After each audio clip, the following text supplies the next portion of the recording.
You open the chat again, and you notice something you never really paid attention to before. The last message was yours. The one before that was yours too.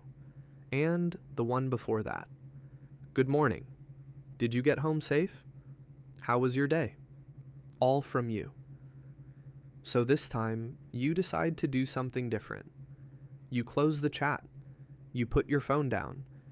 And you tell yourself you won't text first, just to see what happens. Because if you are honest, you already know the pattern. You were the one who said good morning. You were the one who asked how their day was.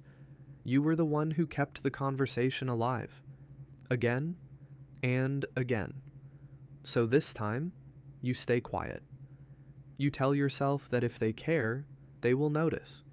If they want to talk, they will reach out. So you wait. An hour passes. Nothing. A few hours. Still nothing. By the evening, that familiar restlessness appears. You check your phone, unlock it, lock it again. No notification. You start creating excuses in your head. Maybe they are busy. Maybe they are stressed. Maybe they just forgot. But deep down, another thought starts forming. What if they simply do not feel the need to text you? What if the conversation only exists because you keep it alive?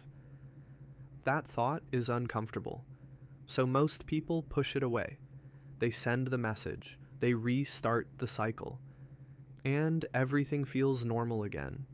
But this time, you do not do that. You keep waiting. The next day comes. Still nothing. You start to wonder if the conversation only exists when you push it forward.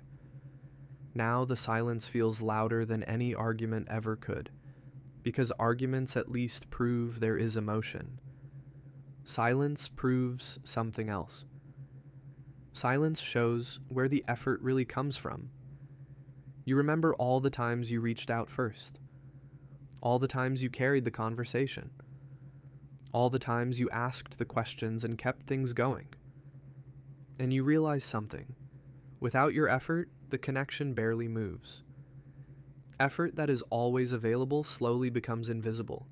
The connection becomes comfortable, predictable, low effort. And low effort relationships rarely feel important. But something interesting happens when you truly stop texting first. At first, there is silence. Then, more silence. Your phone becomes quieter. Your mind becomes quieter too. You start noticing how much space that one person used to occupy. And after a while, the silence begins to feel peaceful. And sometimes, after days of silence, a message finally appears. Hey, where have you been? And suddenly, they notice your absence. Some connections survive without your effort, and some disappear the moment you stop carrying them. And that silence is the most honest answer you will ever get. If this made you think a little differently, feel free to like the video. And if you enjoy this kind of content, make sure to subscribe. See you in the next one.